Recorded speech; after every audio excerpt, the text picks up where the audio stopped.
2000년 전에 부활하신 주님, 또한 오늘 우리에게 우리의 삶 가운데 살아계셔서 역사하시는 주님일 뿐만 아니라 또한 마지막 날에 주님께서 부활의 첫 열매가 되셨듯이 우리도 부활의 다음 열매가 되어서 주님과 같이 부활할 것을 믿습니다.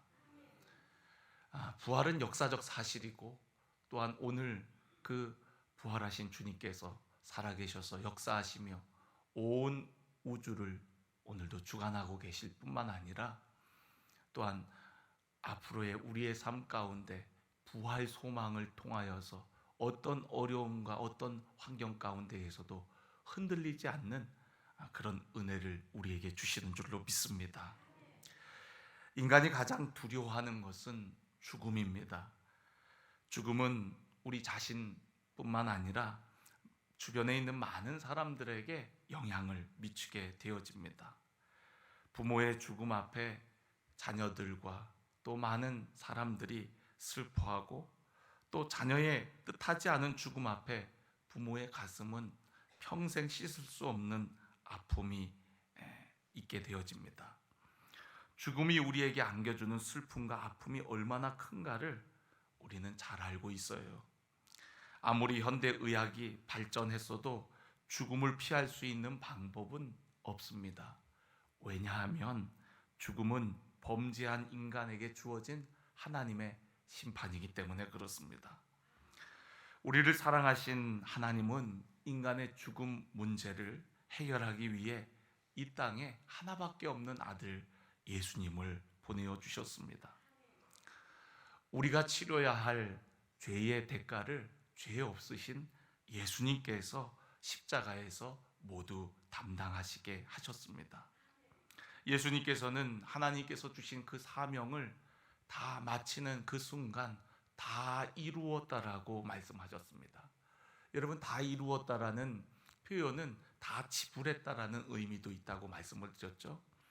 우리의 죄의 대가는 사망인데 그 사망의 모든 대가를 십자가에서 다 치르셨다고, 영원하신 주님께서 우리의 과거와 현재와 또 앞으로 우리의 죄악된 본성 가운데 짓게 될 모든 죄까지도 다 치루었다고, 한 사람의 죄뿐만 아니라 인류 모두의 죄를 영원하신 주님께서 단번에 다 지불하셨다는 의미가 담겨져 있는 것입니다.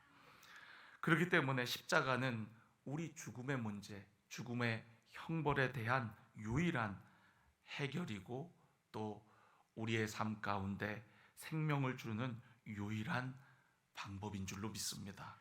사람들이 죽음을 두려워하는 것은 죽음 자체가 고통이기도 하지만 죽음 이후에 문제가 어떠한 세계인지를 모르기 때문에 죽음 이후에 대한 두려움 때문에 사람들이 죽음을 두려워합니다. 사람이 한번 죽는 것은 정한 것이라 그랬어요. 그 후에는 심판이 있다 그랬거든요. 하나님을 알지 못하는 자들도 영적으로 뭔가 죽음 이후에 또 다른 세계가 있다는 것을 느끼기 때문에 두려워합니다. 죽음을 두려워합니다. 죽음이 단순히 끝이 아니라는 것을 뭔가 우리 영이 느끼는 거죠. 근데 성경은 분명히 우리에게 말씀합니다. 죽음이 끝이 아니라고, 그 후에는 심판이 있다고.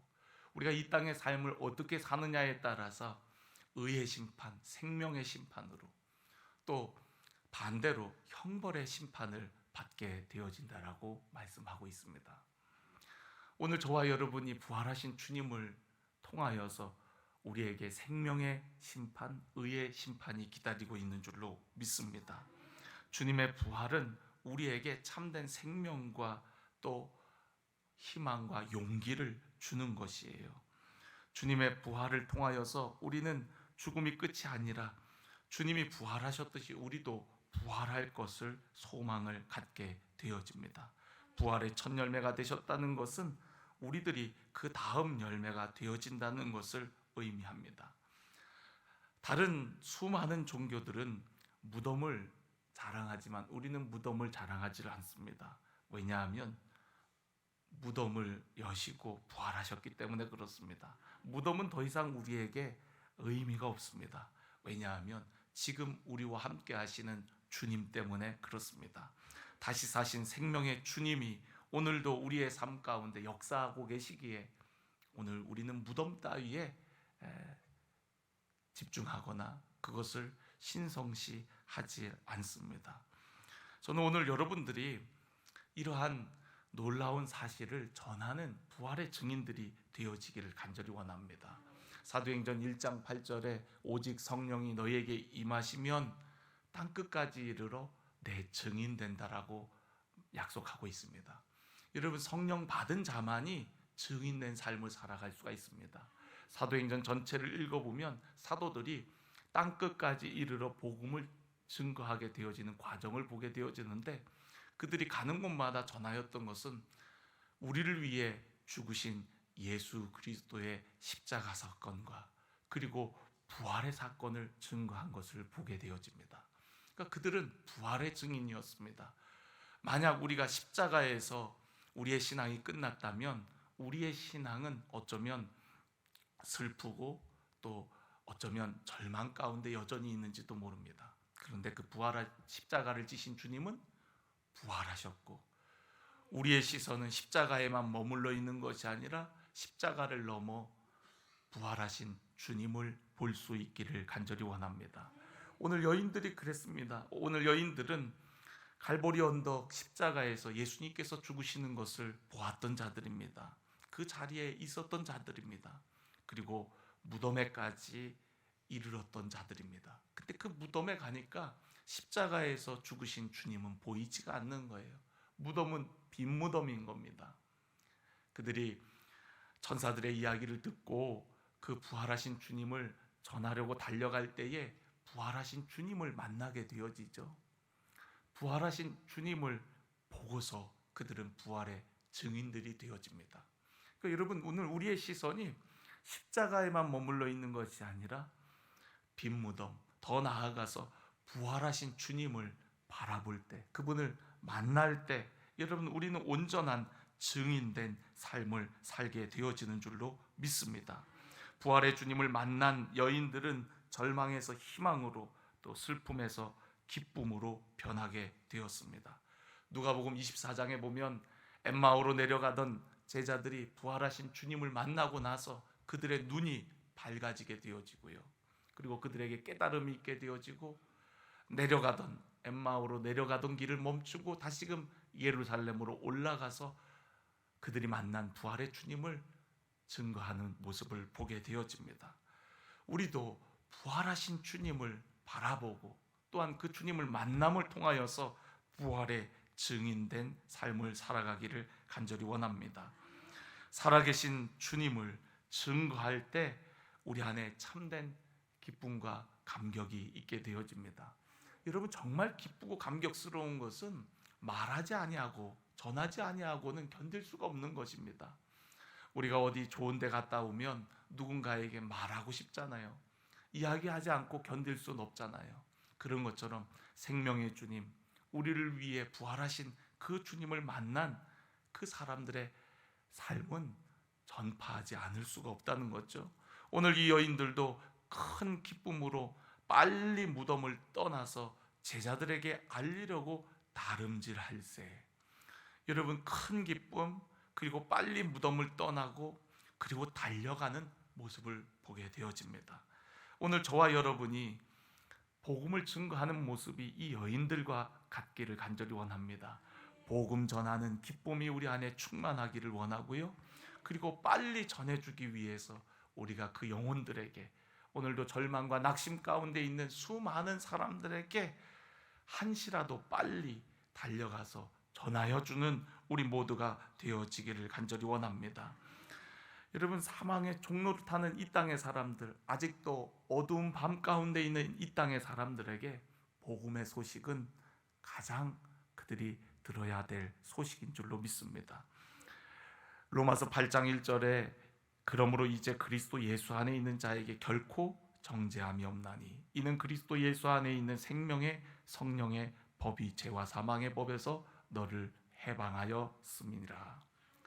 여러분, 우리를 자유케 했다는 겁니다. 한번 생각해 보세요. 일제강점기에 일본군이 항복해 갖고 이제 더 이상 우리를 지배할 수 없게 되었을 때, 여러분 그 기쁜 소식을 여러분 가만히 있겠습니까? 아마 온 동네방네 사람들에게 전할 겁니다. 일본이 패망했다고, 그래서 우리가 이제는 자유케 되었다고. 여러분 얼마나 기쁘겠습니까? 그냥 길로 나와갖고 춤추며 사람들에게 전하지 않겠습니까? 그리고 노래하지 않겠습니까? 너무너무 좋아갖고 벌떡 일어나갖고 노래하고 전하고 사람들과 함께 그 이야기를 하고 싶지 않겠습니까? 우리를 올가매고 있던 죄와 사망의 법이 이제는 다 끌어지고, 이제는 우리가 성령의 법에서, 생명의 법에서 이제는 우리가 자유하게 되었다는 이 놀라운 사실. 그런데 아직도 이 사실을 알지 못하고 거기에 올가매져 있는 수많은 영혼들, 주님의 승리, 부활의 소식을 전하면서 그들을 올가매고 있는 그 죄와 형벌의 쇠사슬을 다 끌어주는 저와 여러분이 되어지기를 간절히 원합니다. 정말 우리가 그 기쁜 소식을 어찌 전하지 않을 수가 있겠습니까? 여러분 감격과 기쁨으로, 그리고 한시라도 빨리 우리 곁에 있는 수많은 사람들에게 전하여 주는 우리 사랑하는 우리 반석교회 우리 성도 여러분들이 되시기를 간절히 축원합니다. 또한 오늘 여기 마지막에 보면 예수님을 이들이 만나게 되어지는데요, 예수님을 만난 여인들의 모습은 어떻습니까? 9절에 보면 여자들이 나아가 그 발을 붙잡고 경배하니.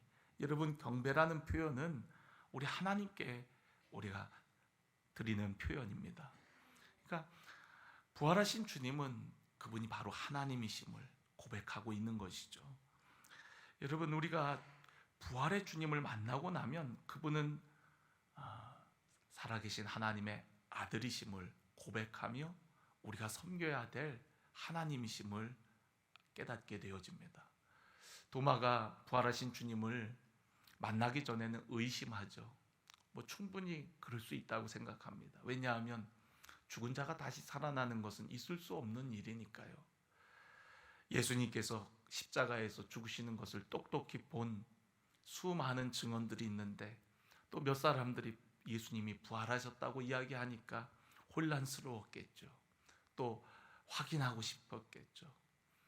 도마도 주님의 부활을 의심했습니다. 그러나 부활하신 주님을 만나고서야 주님을 나의 하나님으로 고백하는 모습을 보게 되어집니다. 그렇습니다. 예수님은 하나님과 똑같은 분이시지만 그분은 하나님과 동등됨을 취할 것으로 여기지 아니하시고 이 땅에 오신 구세주였습니다. 그것을 깨닫고는 그분께 경배하는 그런 모습을 보게 되어집니다. 제자들도 그랬고요, 오늘 이 여인들도 그렇고 예수님이 구세주이심을, 바로 하나님이심을 그렇게 고백하고 있는 것입니다. 예수님과 함께 살았던 예수님의 제자들도 처음에는 예수님을 구세주로 믿지 않았습니다. 그러나 우리가 초대교회, 우리가 사도행전을 읽어보면 나중에는 예수님의 동생 야고보가 교회의 지도자 역할을 하는 모습을 보게 되어집니다. 처음에는 믿지 못했지만 부활하신 주님을 경험하고서 그들이 성령 받고서 이제는 부활의 증인된 삶을 살아가게 되어집니다. 여러분 부활의 증인된 우리들은 이제부터는 항상 주의 일에 더욱 힘쓰는 자들이 되어야 하는 줄로 믿습니다. 고린도후서 15장 부활장이라고 하는데, 그 고린도후서 15장의 마지막 절, 마지막 결론의 말씀을 보면, 그러므로 내 사랑하는 형제들아 견실하며 흔들리지 말고 항상 주의 일에 더욱 힘쓰는 자들이 되라. 이는 너희 수고가 주 안에서 헛되지 않은 줄 알미라. 여러분 그렇습니다. 이 땅의 삶이 결코 헛됨이 없습니다. 왜냐하면 영원한 하나님 나라가 기다리고 있기 때문에 그렇습니다. 우리 주님께서 우리의 모든 수고를 아시고 또한 면류관, 칭찬과 상급을 예비하고 계시기 때문에 그렇습니다. 그래서 여러분, 오늘 우리가 부활의 소망을 가지고 이 땅에서 흔들리지 말고 또 견고하게 서서 더욱 주의 일을 감당하는 저와 여러분이 되어야 하는 줄로 믿습니다. 그것이 주님을 경배하는 삶입니다. 여인들은 예수님의 발만 붙들고 있었던 것이 아니라 이제는 흔들리지 않는 믿음을 가지고 주의 일에 힘쓰는 자들이 되었던 것입니다. 성도들을 섬기고 또 이웃에게 복음을 증거하는 삶을 살았던 것이에요. 오늘 저와 여러분도 이 여인들과 같이 여러분 무덤에만 머물러 있는 신앙이 아니라 나아가서 부활하신 주님, 내가 만난 주님을, 오늘 내 삶 가운데 살아 역사하시는 그 주님을 증거하는 우리 성도 여러분들이 되시기를 간절히 축원합니다. 오늘 우리가 주일 예배를 통해서 부활의 현재성을 이제 증거하게 되어질 텐데요. 2000년 전에 주님의 부활의 사건, 그리고 오늘 우리의 삶 가운데 부활하신 주님이 어떻게 역사하시는지에 대해서 함께 거기에 초점을 맞춰서 우리가 나눌 것이고요. 또 우리가 앞으로 부활해서 주님과 같이 영원히 하나님 나라에 살 것을 기대하는 그런 미래적 부활의 소망, 이 세 가지가 있는데 그 중에서 우리가 현재의 부활에 대해서 우리 함께 은혜를 나누려고 합니다. 부활은 실제입니다. 또 실제하신 그 주님께서 오늘도 우리의 삶 가운데 살아 역사하시고 계시고 성령으로 우리와 함께 하시는 줄로 믿습니다. 오늘 그 성령님과 함께 부활의 증인된 삶을 살아가는 우리 사랑하는 성도님들이 되셔서 여러분의 삶이 주님과 함께 정말 기쁘고 감격스럽고 또 영광스러운 그런 복된 삶이 다 되시기를 주의 이름으로 간절히 축원합니다.